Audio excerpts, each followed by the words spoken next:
বাংলাদেশ যুদ্ধ চায় না, তবে ভারত পাকিস্তান যুদ্ধ হই হই করছে। এমন পরিস্থিতির মধ্যে যুদ্ধের প্রস্তুতি না নেওয়াটা আত্মঘাতী, এই মন্তব্য করেছেন প্রধান উপদেষ্টা ডক্টর মোহাম্মদ ইউনূস। সকালে কুর্মিটোলায় বিমান বাহিনীর বীর উত্তম একে খন্দকার ঘাঁটিতে ছিল বার্ষিক মহড়া। আকাশ বিজয় নামে হয় এবছরের বার্ষিক মহড়া, যেখানে অন্তর্বর্তী সরকার প্রধানকে গার্ড অব অনার প্রদান করা হয়।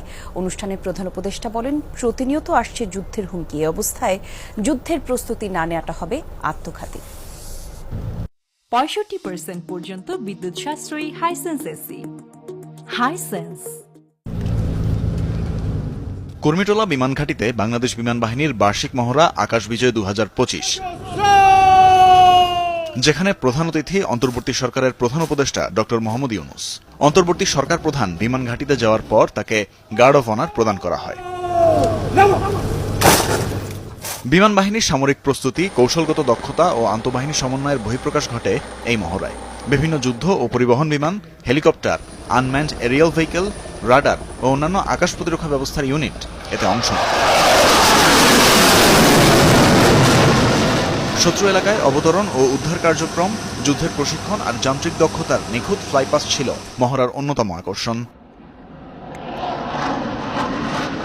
মহড়া শেষে বিমান বাহিনীর সদস্যদের উদ্দেশ্যে দিক নির্দেশনামূলক বক্তব্য রাখেন প্রধান উপদেষ্টা ডক্টর মোহাম্মদ ইউনূস। বলেন, যুদ্ধ না চাইলেও সার্বিক পরিস্থিতি অনেক সময় যুদ্ধের দিকে নিয়ে যায়। পৃথিবীতে যুদ্ধ হোক, এটা আমরা কামনা করি না। যুদ্ধ প্রস্তুতি অনেক সময় যুদ্ধের দিকে নিয়ে যায়, কিন্তু এমন বিশ্বে আমরা বাস করি যুদ্ধের হুমকি আমাদের ঘিরে থাকে। তো সেখানে প্রস্তুতি না নিয়ে থাকা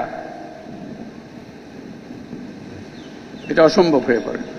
এখন আমরা যখন কথা বলছি তখন আমাদেরই কাছে ভারত পাকিস্তান যুদ্ধ হই হই অবস্থার মধ্যে রয়ে গেছে। তো কাজেই এই পরিস্থিতির মধ্যে প্রস্তুতি না নেওয়াটা আত্মঘাতী। ডক্টর ইউনূস বলেন, বর্তমান পরিস্থিতিতে বিশ্বজুড়ে যুদ্ধের হুমকি দেখা দিয়েছে, যেখানে যুদ্ধের জন্য প্রস্তুতি না নেওয়া আত্মঘাতী।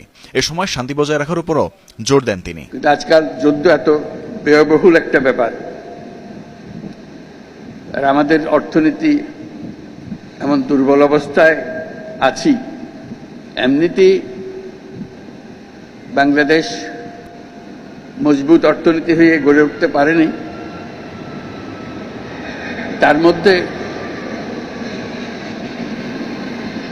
বিগত সরকারের যথেচ্ছাচারের কারণে যা ছিল তাও লুটপাট হয়ে